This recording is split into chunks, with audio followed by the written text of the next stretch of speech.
का चांगल्या प्रकारची शिस्त विरोधकांना सुद्धा आदर देणं आणि साहित्य, कला, संस्कृती, क्रीडा सगळ्याच क्षेत्राशी समरस होऊन त्यांचे प्रश्न समजून घेणं ही परंपरा यशवंतराव चव्हाण यांनी सुरू केली आणि त्यामुळे महाराष्ट्र हे कदापि विसरू शकत नाही. आम्ही महायुतीच्या सरकारमध्ये काम करत असलो तरी राष्ट्रवादी पक्षाची विचारधारा, शिवशाहू आंबेडकरांची विचारधारा, आम्ही नेता म्हणून त्यांच्या विचाराने पुढे जाणार आहोत. मी आवाहन करतो, यशवंतराव चव्हाण यांनी घालून दिलेल्या दिशेनं आम्ही पुढे जाऊ आणि त्यांना अभिवादन करतो. काही फॉर्म्युला वगैरे नाही, तिघं बसू आणि ठरवू. काल माझी नेता निवड झाली, एकनाथ शिंदेंची नेता निवड झाली. चर्चा करून राज्याला स्थिर सरकार देऊ. लोकांच्या अपेक्षा खूप वाढल्या आहेत. महायुतीला चांगलं यश आलं अशी लाट कधी आलीच नाही. मोदींनी देखील साथ दिली, चांगल्या योजना दिल्या, लोकांपर्यंत पोहोचवण्याचा प्रयत्न केला. त्यामुळे मतदारांनी आम्हाला संधी दिली आणि साथही दिली.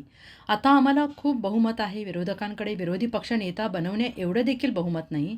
आमच्यावर आता खूप मोठी जबाबदारी आहे. आपल्याकडे एक पद्धत आहे, संस्कृती आहे, वडीलधाऱ्यांचा आशीर्वाद घेणं. आमची कदाचित शरद पवार यांच्याशी भेट होऊ शकली असती. काही नाही, आशीर्वाद घेणं आपली संस्कृती आहे. सगळ्या महायुतीच्या कार्यकर्त्यांना, सहकाऱ्यांना, यांनाही सगळ्यांना विश्वासामध्ये घेऊ.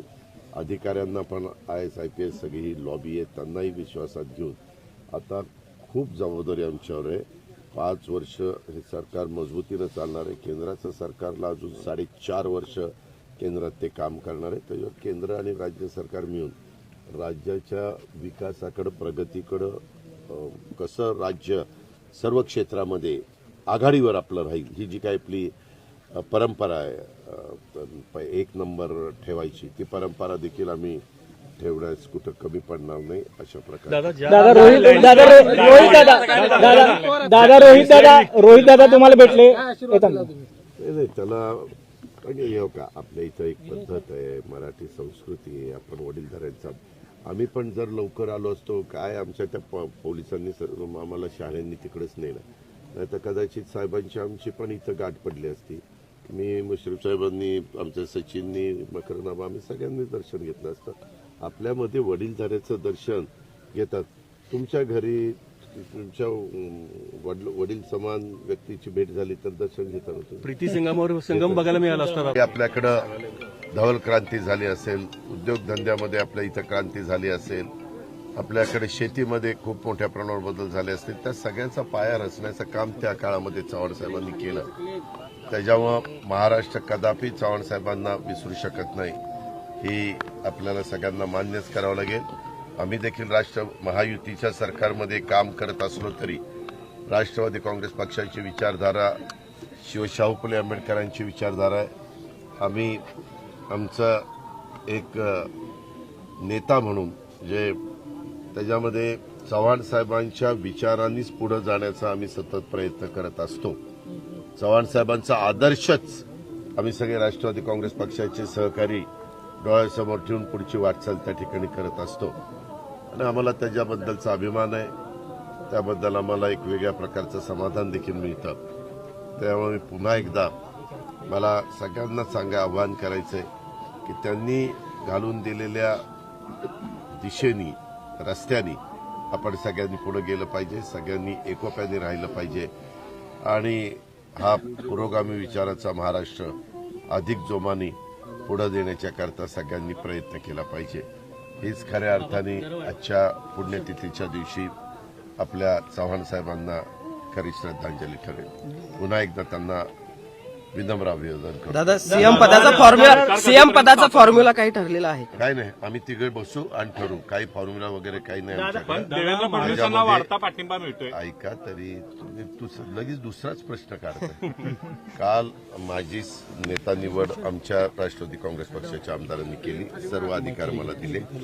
मला वाटतं एकनाथराव शिंदेची नेता निवड काल संध्याकाळी केली, त्यांना सर्व अधिकार दिलेले आहेत. आता भारतीय जनता पक्षाचे त्यांनी नेता निवड काय करायचं काय नाही त्यांचं काहीतरी ठरलेलं असेल. आज तो मोठा पक्ष तिथं आहे आणि त्याच्यामुळं आम्ही नंतर तिघही एकत्र बसू, वरिष्ठांशी त्या बाबतीमध्ये सगळ्यांशी, आमच्या सहकाऱ्यांशी चर्चा करू, वरिष्ठांशी चर्चा करू आणि राज्याला अतिशय मजबूत अशा प्रकारचं स्थिर सरकार आणि खूप लोकांच्या अपेक्षा आमच्याबद्दल वाढलेल्या आहेत. पत्रकार मित्रांनो, मी सहज बघत होतो, राज्याची निर्मिती 1 मे 1960ला झाली. आज आपण 25 नोव्हेंबर 2024.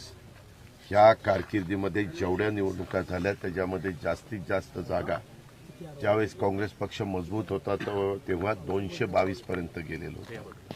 आज तो आकडा 232 ते 33 पर्यंत पोहोचलेला आहे. महाराष्ट्राच्या इतिहासामध्ये एखादी युती, एखादी आघाडी, एखाद्या अशा पद्धतीनं एवढ्या मोठ्या प्रमाणावर यश मिळालेलं चित्र आपण पहिल्यांदाच बघतोय. वेगवेगळ्या लाटा आल्या. इंदिराजींची लाट आपण बघितली, मोदी साहेबांची 2014ची लाट आपण बघितली, आपण त्या ठिकाणी राजीव गांधींची पण लाट त्या बाबतीमध्ये बघितली, अनेक मान्यवरांच्या लाटा आपण बघितल्या. परंतु यावेळेस महाराष्ट्राने वेगळंच काहीतरी ठरवलेलं होतं. आम्ही योजना चांगल्या दिल्या. केंद्र सरकारने आम्हाला, मोदी साहेबांनी त्याच्यामध्ये मनापासून मदत केली.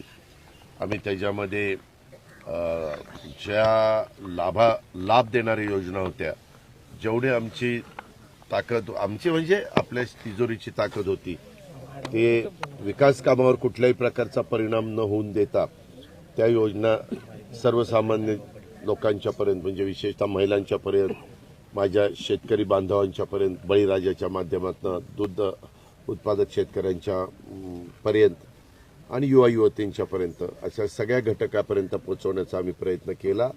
आणि त्याच्यात जात पात, धर्म, भेदभाव असलं काही केलं नाही. सगळे जे त्याच्यामध्ये बसले, जो काही आम्ही त्यांना हे लावलं होतं, दंडक लावलेलं होतं, त्या दंडकाप्रमाणे जे जे बसले त्या सर्वांना आम्ही ह्या योजनेचा लाभ दिला. आणि त्याचाही आम्हाला जनतेने, मतदारांनी खूप चांगला प्रतिसाद. लाडक्या बहिणीचा कधी होणार आहे या संदर्भात काय ठरलं? आज मी सकाळी उठून आम्ही तिघं चौघही इथं डायरेक्ट आलो. त्या संदर्भात आता इथून मी जाणार आहे पुन्हा कोल्हापूर. आम्ही सगळेच मुंबईला जाणार आहोत. मुंबईला गेल्यानंतर त्या संदर्भात ठरवू. आपण मध्ये जे बातम्या देत होत्या 27 तारखेच्या आत सरकार आलं पाहिजे, स्थापन झालं पाहिजे, नाही तर राष्ट्रवादी राज करतील, असं काही नाही. असं होऊ शकत नाही. कारण आता काल मला वाटतं निवडणूक आयोगाचे लोक पण राज्यपाल महोदयांना रात्री भेटले. त्यांनी सांगितलं आमची प्रोसिजर सगळी व्यवस्थित पार पडलेली आहे. आणि त्यांनी पण ती लिस्ट दिली, कोण आमदार 288 मतदारसंघात कुठल्या पक्षाचे कुठले आमदार निवडून आलेले आहेत, सगळं त्याची माहिती दिलेली आहे. त्याच्यामुळे आता तर आम्हाला एवढं बहुमत आहे की समोर म्हणजे त्यांना आज विरोधी पक्ष नेता करण्या इतपत पण जागा कुठल्याच पक्षाला त्यांच्या मिळालेल्या नाही. ही वस्तुस्थिती आपल्याला नाकारता येणार नाही. तरी आम्ही म्हणजे एकनाथराव असतील, मी असतील, देवेंद्र असतील, आमचे सगळे महायुती असेल, आम्ही त्यांना विरोधकांचा मान सन्मान ठेवण्याची जी परंपरा आहे, जी पद्धत आहे, ती पद्धत त्या ठिकाणी आम्ही चालू ठेवू. विरोधी पक्षाचं नाही मिळत. मी एकंदरीत आपण नाही का सभागृह चालवत असताना एक रिस्पेक्ट देतो समोरच्यांना, कारण ते पण लोकांचे वेगवेगळ्या प्रकारचे प्रश्न मांडतील. आम्ही ते प्रश्न सोडवण्याचे मनापासून हे करू, प्रयत्न त्या ठिकाणी करू.